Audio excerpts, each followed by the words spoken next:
I can't do this. No way. My girls are going to school. I've got to make sure everything's in order. No, I can do a video here. Ladies and gentlemen, getting my kitchen done. I'm going to spend $25,000 getting my kitchen done. It actually seems like a good deal. You know why it's a good deal? Because the gentleman who's doing it, who I met through a real estate agent, whose daughter goes to school with my daughters, guy's a great guy. He's smart. He's talented. If you're smart and talented, why I'll beg you to take my money. That's how smart and talented PJ is. PJ lives in Brentwood, California. He has a work territory that's exclusively in the South Bay, Torrance, everything. I go, why don't you do your amazing genius kitchen work in Brentwood, Beverly Hills, you know, Westwood, all those rich people? He goes, terrible, man. He says those rich areas, the customers are super tight with their money, super unpleasant.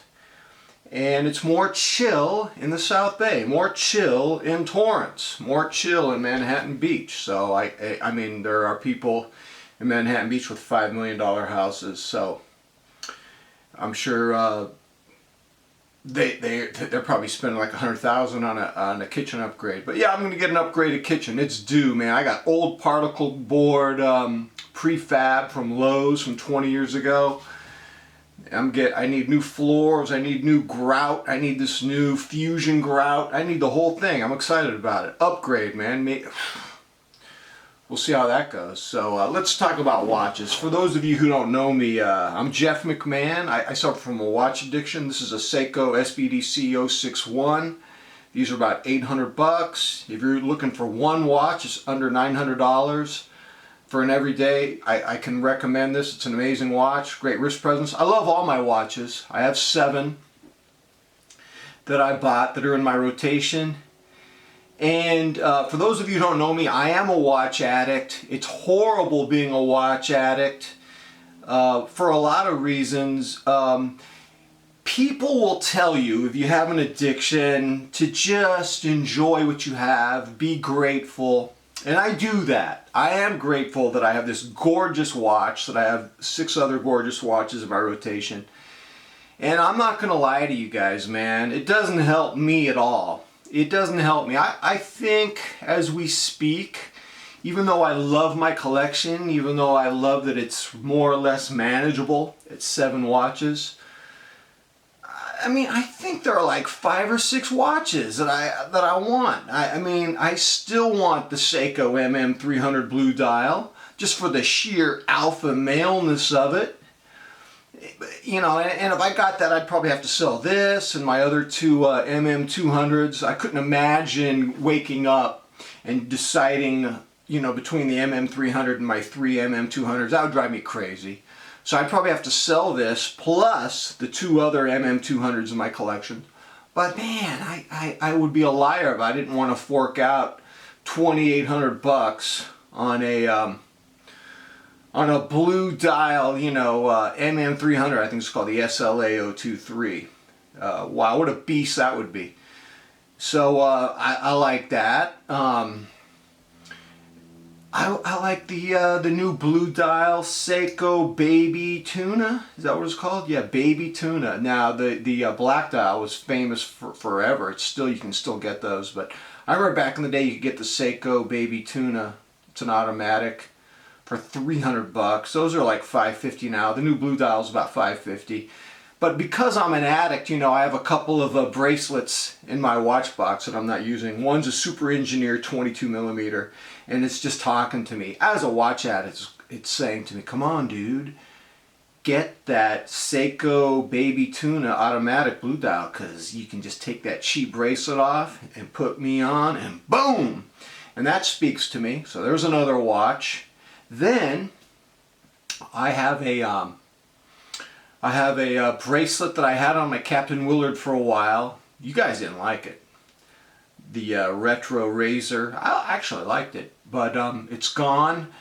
I mean, it's in my box. It's not on my Willard anymore. I put the stock bracelet back on, but the retro razor is saying to me, "Hey, McMahon, That blue dial 4th gen Seiko Monster. Man, what a fit. Because you know, you hate that cheap bracelet on the Seiko Monster. Love to get that. Then, of course, there's the Seiko Presage Sharp Edge GMT. And you know, that's talking to me. Come on, man, get some of that Grand Seiko vibe for only $1,400. How can you afford not to buy it? That's being released in about a week or so. So I'd like to have that. Then you've got the new generation of Orient M-Force $300 sapphire diver with great lume. I'm not wild about those giant steel guards that go down the edge of the crown guard on the right hand side. It kind of reminds me of some of those TV brands, but it'd be fun to have, especially that teal dial. You know, and if I got these watches, you know, then my box would have 12. And having 12 watches for me personally would be a real challenge in the morning. It'd be a super challenge to wake up to that. I don't know. Maybe I like the challenge. Maybe if you only had an MM300 and a Monster, you just had 2, which would be a perfectly fine two punch watch collection. Who knows? Maybe you'd get bored with that and you would just expand anyway. So that's in play. I was just kind of jokingly thinking about maybe my childhood TV set the stage, created the psychological foundation for my addiction. You know, we've all heard of imprinting. Maybe things were imprinted on my brain. So, for example, there was a show I used to watch called Beverly Hillbillies. And Mr. Drysdale, he would always pass out. I think he would faint when Jed Clampett was going to give all of his money away or something. Because, you know, obviously Drysdale was making a ton of money keeping Jed Clampett's money in his bank. And he would pass out, and Drysdale's personal assistant, Jane Hathaway, would have to resuscitate him with a giant thick wad of bills. And you know, it kind of taught me that there's got to be something you can count on. When you're down for the count, when you're out, there's something that can resuscitate you. And you know, for me, I'll have a long day, and it's really relaxing. And on a certain level, it's relaxing for me to look at watches and to hear people talk about them. Though I must tell you, it also gives me a lot of anxiety to see people talk about watches, because for all the reasons I just mentioned, you know, having too many, having too little, it's just insane, man. If you're not a watch addict, you shouldn't be watching this. I feel like I'd just be spreading a pestilence. So go study computer coding. So there was another TV thing.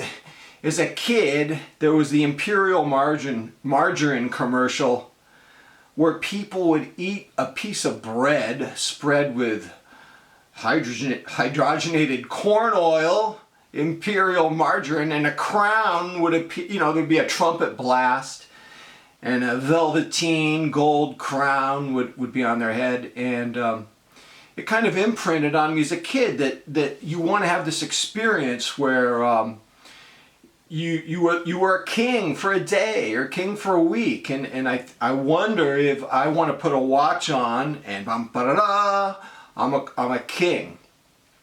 And so there was another show I used to watch called Addams Family. It was, man, they were I always related to the Addams Family because they did everything the opposite of what everyone else did. If it rained, they ran outside. I love rain myself. So Gomez would be talking to Morticia, and she would speak French, and he would go crazy. It was like a trigger.